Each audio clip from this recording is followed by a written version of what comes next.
What's up guys, welcome back for another Yu-Gi-Oh! Pro Duel video. Next match, Cross-Banlist Cup. If I counted correctly, still about like 7 or 8 matches left.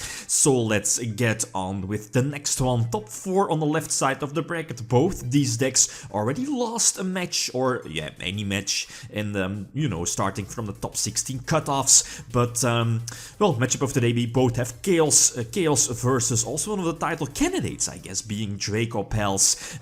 I don't think both decks need an introduction, right? So which deck has the advantage? And I think it should be pretty clear before this match. I definitely expected the same thing, especially in favor of Dracopals, and I'm definitely agreeing with the people here. Dracopals taking it over Chaos for the most obvious reasons, right?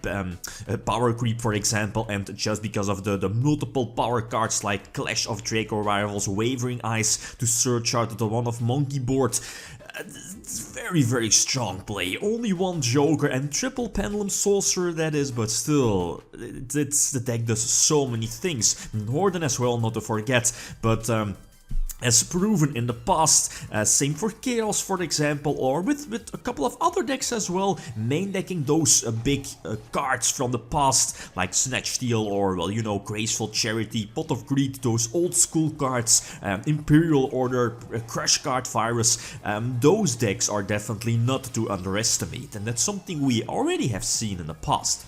Anyway, first match going first, I think that's good for Chaos, having the potential advantage of, throwing those hand destruction cards at your opponent, right? Delinquent Duo, Confiscation, Forceful Sentry, maybe immediately hit them with a big crush card, but nope, none of those. My hand isn't that fantastic. Scapegoat will hold them off, but it's not going to matter too much, I guess. Painful Choice, on the other hand, is definitely a big hit, setting up Light and Dark, instantly making Chaos Emperor live. So going for Metamorphosis, for 1000 Eyes Restrict to force out the Rafflesia. Rafflesia for I think the only target in the deck, the Trash's Trapple, but just as a follow-up play, drop the Chaos Emperor, go for some battle damage first, and then use the effect during your main phase 2. I believe with the errata of Emperor, you can't use its effect during your main phase 2. I think so, but I'm not sure about that. But as soon as I use Emperor's effect, I kinda knew at least I wouldn't have the advantage after that. Well, I do have Sinister Serpent and back during those days, getting those plus, at least the every turn +1 from your Sinister Serpent definitely was very important. But if you're playing against a Pendulum based deck where pretty much like 99% of the deck is like big monsters or lead to big monsters, I'm not going to win the Emperor reset, right? So game number 2, again, I have the advantage, I get to start. My opening hand is, again, the Scapegoat. Scapegoat not that great here in this matchup. Well, okay, it does hold him off with a potential or big damage. Not really sure if this would have been game without Scapegoat, probably not, but this time I do use Scapegoat and only, I think, one survives. Yep. And I think having the Time Seal set, which is going to be chained to the Ignister effect. Sadly, no Torrential Tribute. Probably would have used it earlier, right? Sooner, much sooner, unless waiting for the Ignister. So there is a Time Seal, the opponent can't draw during his next draw phase, but he does go for Titanic Galaxy again, one of those big threats against this deck. And sadly, I do have Scientists to get rid of the Titanic Galaxy thanks to 1000 Eyes Restrict, but nope, I'm not running any light fusion monsters to make those PLSs in my hand live, and yeah, 1000 Eyes Restrict in defense or in attack doesn't really matter that much, since, as you know, Restrict on the field, only Restrict can attack, so yeah, he will just pop it right with Ignister. He still has one on the extra deck. Arsfita, Centric or Ignister are still very easy outs to 1000 Eyes Restrict, so a clean 2-0 already. So I was like, ah man, this is not going to end well, this is going to be a terrible match.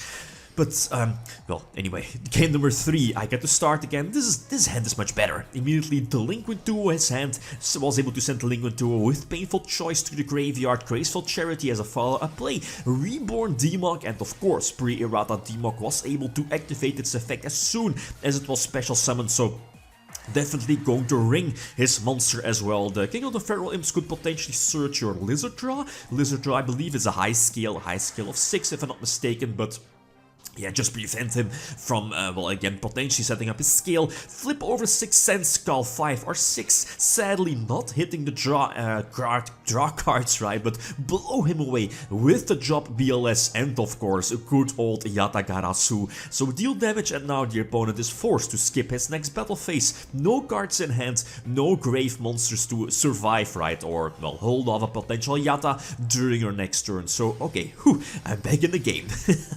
Game number 4, again, he gets to start, and something that I haven't mentioned yet is the Maxi. Maxi isn't that great against Chaos. Basically, going first, it's just a dead card, right? Putting your Chaos deck, or putting your Pendulum deck, sorry, putting your Pendulum deck at only 4 cards, you know, with the new opening rule. And, okay, Ignister, that's fine. Maybe you should have used Ignister here, just randomly hitting one of those back rows. I think here in this situation, it was only the Torrential Tribute that potentially could equalize the playing field. But then again, this Maxi is dead. Clash of Draco Rivals is also dead, I think. The Vector is out of the deck, not really sure, or is it Master Pendulum? And here I just have to go for it. If he has Thrash's Trapple, okay, that's fine, he will probably have the win. If it's not Thrash's Trapple, I should have the win, I think, right? With Emperor, or at least with BLS hitting for massive damage, and Yata Garasu again hitting the direct field, right, and dealing damage, of course. So now my opponent again is forced to skip his next draw phase, and that was more than enough to eventually again equalize the score. So 2-2, right?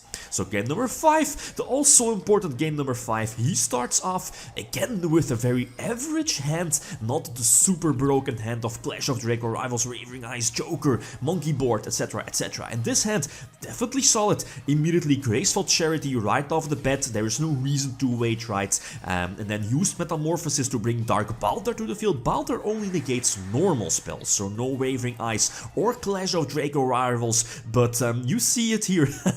Immediately Crush card, finally having the Crush card, finally was able to draw it. Game number 5. Crush card his field, Crush card his hand, get information about which card he has in his hand, and I of course can negate any normal spell like Dark Hole and Trageki, but previously I decided to not flip over Order again, just in case if I draw any of my own power spells, but now I can freely just flip over the Order, and yep, I can attack for a game, so this I think is a huge steal, and something that I personally did not expect, especially after the first 2 duels, but yeah, game number 3 was a big twist. Game number 4, well, I think both Yata Lock, right? Both Yata Lock, and game number 5 was just an unfair pre-errata Crush card, right? But a couple of duels still ready, but as you see, Chaos moves on to the left side of the bracket, and surprisingly Dracopals is out.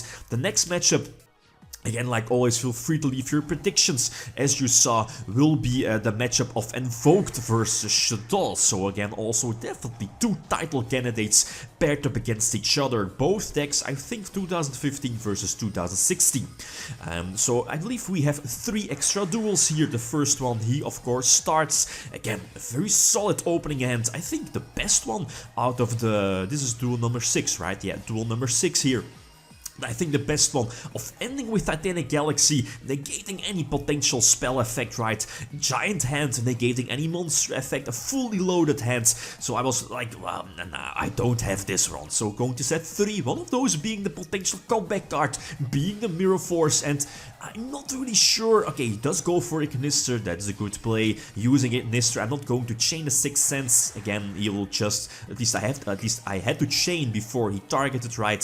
And I'm just banking on the potential Mirror Force, and I'm not really sure here. These games don't really matter too much. He already used up his Pendulum Summon, and that was huge. I think a Pendulum Summon for only 1, right? Running into a huge Mirror Force. I think, again, one of my only outers here in this situation. A Torrential Tribute probably would already have been used, right? And if he did not use his Pendulum Summon earlier, I think he has a fully loaded scale, right? He should have. So he just would have been able to go for, you know, another Ignister, I think? Or are both Ignisters gone? I don't think so. So the game definitely would have been different, but you know, the games don't really matter too much, so people are going to play differently.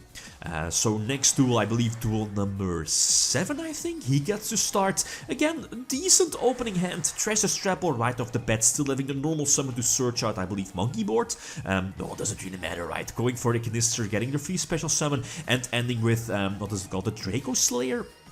And of course Titanic Galaxy, so again, a decent or good opening hand. Titanic Galaxy negating any spell card, Graceful Charity, Dark or Raigeki, those power cards, but my hand was super trash. I think that the most, or at least the suckiest hand I had throughout these games, right? Absolutely no Mass Destruction, no Raigeki, no Dark Hole, no Mirror Force, no Torrential Tribute, or any of those power spells, Snatch Steal or whatever. Yeah, it didn't really matter too much here. So I think the last one, yep, indeed, last game. Again, I get to start Confiscation, get free information about this hand. Confiscation gets rid of the Archfleet Eccentric, which is of course a potential threat to my Mass Destruction card being Torrential Tribute. Although he hard draws into another one, and I think, yeah, he does have indeed double Wavering Eyes, so I think he could have searched, but again, correct me if I'm wrong, Luster Pendulum, right? And Luster Pendulum scale and then use a second Wavering, or is he missing another Pendulum scale? You know, just leaving Monkey Board and just search Monkey Board with the last Wavering Eye. But again, I might be wrong about this, but by doing this again, I have the opportunity to search out the light, but the much needed light here in this situation. And the Graceful Charity. Did I drew them? I think so, right? Snatch Steal, Monster Reborn, and the BLS. Drop those power cards, man. It's crazy stuff, but not really. The end score I think is like 5-3, but again, those last duels, people are going to play differently. Doesn't really matter too much, but again, it's something I definitely did not expect. Chaos moving on. Yeah, to the left side of the bracket, taking on Chaos Dragons, another Chaos deck from 2012. But again, next matchup, Invoked versus Shaddoll, so like always, feel free to leave your predictions. Okay, guys, that's it. Feel free to leave a comment or a like if you enjoyed the video. Lithium signing out. Peace.